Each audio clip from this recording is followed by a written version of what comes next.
नमस्कार। आज हम एक ऐसे विशेष अवसर पर उपस्थित हुए हैं जो कि दुनिया को एक नई दिशा देने के लिए जिस आदमी ने पूरे जीवन भर में हम सबको मार्गदर्शित किया है, हमको दिशा दिया है कि कैसे इस 21वीं शताब्दी में दुनिया की व्यवस्था चलनी चाहिए। और उसमें जो मुख्य विषय सब लोगों ने आज चर्चा किया कि सस्टेनेबल डेवलपमेंट से काम नहीं चलेगा, सस्टेनेबल कंजम्पशन से हमारा काम चलेगा।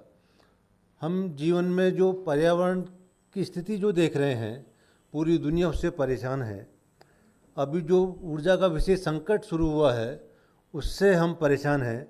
दुनिया किस डायरेक्शन में जा रही है उसको भी हमको देखना है। तो इन सब के लिए जो सही दिशा हो सकती है उसको हम कैसे एनविसेज किए हैं और कैसे आज मुरली मनोहर जोशी जी की फाउंडेशन के माध्यम से हम एक नई दिशा दुनिया को दे सकते हैं।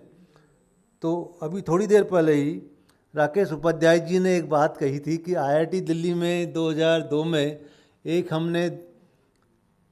मैंने 2002 में ज्वाइन किया था आईआईटी दिल्ली में, और इन्होंने कहा कि हमने 2000 गौशालाओं का एक बड़ा कार्यक्रम किया था जिसकी मार्गदर्शन प्रेरणा भी हमारे जोशी जी ने दी थी। और उसमें एक किया गया कि जो गोबर इतना है, गौशाला इतनी है, इतने जानवर हैं, गोबर हम हमारे बना रहे हैं, तो क्यों नहीं क्या हम बायोगैस को सिलेंडर में भर के उसका उपयोग करने की सिस्टम डेवलप कर सकते हैं।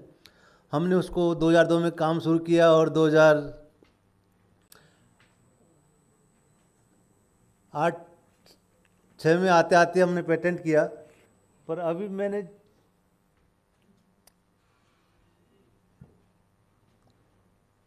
एक चित्र अभी दिखाना चाह रहा था, पर वो हुआ क्या करेक्शन नहीं है।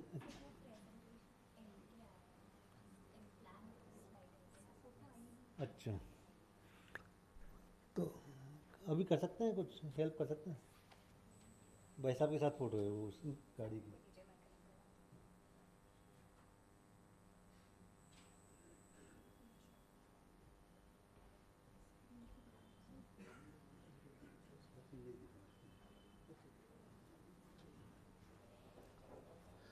तो जो सपना 2002 में इन्होंने दिखाया हमको, हमने उस पर काम शुरू किया।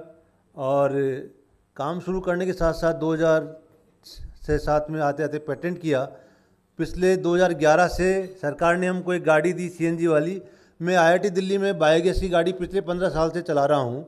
हम गोबर की जगह 250 घरों से किचन वेस्ट लाते हैं, बायोगैस प्लांट में डालते हैं। बायोगैस जो बनती है उसको प्योरीफिकेशन की टेक्नोलॉजी हमने डेवलप की, पेटेंट की 2006 में, और वो गाड़ी बायोगैस पे चल रही है। 1.5 लाख किलोमीटर से ज़्यादा चल चुकी है। एमिजन्स बेटर हैं, माइलेज बिल्कुल सीएनजी के कंपैरिजन में है, परफॉर्मेंस बहुत अच्छी है। मेरे ड्राइवर से आप पूछेंगे कि जब दिल्ली में शहर के अंदर गाड़ी चलाता है, पेट्रोल की, डीजल की, सीएनजी की, तो कौन सी गाड़ी में ज़्यादा कंफर्टेबल तरह से गाड़ी चलती है, तो वो कहेगा कि बायोगैस वाली गाड़ी सबसे ज़्यादा स्मूथ चल रही है, क्योंकि उसमें एंटी नॉकिंग CO2 5%, हम 95% मीथेन लेते हैं, उसमें 5% के लगभग CO2 रह जाती है, क्योंकि बायोगैस में मीथेन और CO2 होती है। उसके बाद में आप ही की दिशा के माध्यम से हम आगे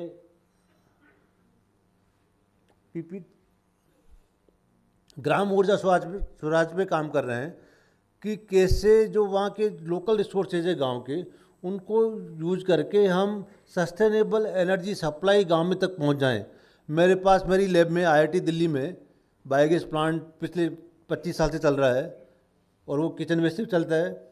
बायोगैस ट्रैक्टर है, बायोगैस टू व्हीलर है, बायोगैस कार है, और हम सब उसका उपयोग कर रहे हैं, टेस्ट कर रहे हैं। उसमें स्टूडेंट ने एक ने PhD भी किया है और बहुत अच्छा पब्लिकेशन भी हुआ है। जो ग्राम ऊर्जा स्वराज का सपना है उसमें यह है कि जो हमारे 7 लाख गांव हैं वहाँ पे जितनी भी खेती हो रही है, क्योंकि गांव में रहने वाले ज़्यादातर लोग खेती से जुड़े हैं, पशुपालन से जुड़े हैं, और बाकी जो हैं वो सब गांव छोड़ के शहर आना चाहते हैं। जो भी 11वीं क्लास पढ़ लिया, 12वीं क्लास पढ़ लिया, वो कोई गांव में रहना नहीं चाहता, क्योंकि उसके लिए कमाई के लिए साधन नहीं है। तो क्यों नहीं हम गांव के रिसोर्सेज को यूज करके एक ऐसा स्थिति बनाएं पूरे देश भर में, 7-8 गांव का क्लस्टर बनाइए, वहाँ के रिसोर्सेज को यूज करिए। काउडंग है, एग्रीकल्चर रेजिड्यू है, ह्यूमन वेस्ट है, एनिमल पावर है, उन सब का उपयोग करके हम आराम से वहाँ की जितनी भी एनर्जी रिक्वायरमेंट है उसको मीट आउट कर सकते हैं। साथ में सोलर, विंड और वाटर, तीनों में से भी जो भी लोकली अवेलेबल है उसको हम यूज़ करेंगे। उसके माध्यम से हमारा सपना है कि आने वाले समय में अभी जो परिस्थिति बनी है कि चाइना और ईरान और इजराइल और यूएस वार में हमारे पास सीएनजी की दिक्कत हो गई है, एलपीजी की दिक्कत हो गई, हो सकता है कि आने वाले टाइम में हमारे को पेट्रोल डीजल ये भी बड़ी मुश्किल से मिलेगा। उस स्थिति का सामना करना है तो हमारे पास जो संसाधन हैं उनका हम उपयोग करके उसको आसानी से गांव के किसान को, हाँ देखिए अभी करीब 4 दिन पहले ही मैं भाई साहब के घर पे गया था और मेरी जो नई वाली ये पिछले 15 साल पहले एमएनआरई ने गाड़ी दी थी और अभी इस दिवाली पे जो इंडियन फेडरेशन इरेडा है, Indian renewable energy development agency, उन्होंने दी कि वो 15 साल हो गए तो नई गाड़ी लीजिए आप। तो ये अर्टिगा है सीएनजी वाली, हम बायोगैस पे चलाते हैं और इसका माइलेज भी बहुत अच्छा है, एमिशंस भी अच्छे हैं और बहुत अच्छी स्मूथली गाड़ी चल रही है। तो भाई साहब को देख के बड़ी प्रसन्नता हुई कि जो मैंने सपना सोचा था आज वो देश भर में पूरा हो रहा है। पूरे देश भर में सीबीजी प्लांट लग रहे हैं, उसमें बड़ी बड़ी इंडस्ट्रीज भी आ गई हैं, एंटरप्रेन्योर भी आ गए हैं, सब लोग काम कर रहे हैं। नेक्स्ट इसके आगे, हाँ, तो स्वच्छ और सस्ती ऊर्जा हम कैसे उसको आगे बढ़ाएं, उसके लिए हम एक गांव का क्लस्टर राजस्थान में हमने एक सैंपल लिया है कि 10-11 गांवों को मिला के वहाँ जो जानवर हैं, वहाँ जो गौशाला है, उनके गोबर को यूज करके कंप्रेस बायोगैस का 1 टन का सिस्टम लगाएंगे। गांव के लोगों को रोज़गार भी मिलेगा, काम भी मिलेगा, उसका जो खाद बनेगा। अभी आप देखिए कि पूरे में कल ही फ़ोन आया मेरे पास कोटा से कि हमको यूरिया नहीं मिल रहा है, कहीं पे डीएपी नहीं मिल रहा, एमपी से यूपी से सब जगह से समाचार आ रहे हैं किसानों को केमिकल फर्टिलाइज़र नहीं मिल रहा है। इससे 2 फायदे हैं, गैस भी मिलेगी, खाना बनाने की गैस भी मिलेगी, व्हीकल के ट्रैक्टर चलाने के लिए भी गैस मिलेगी और आपको खाद भी मिलेगी।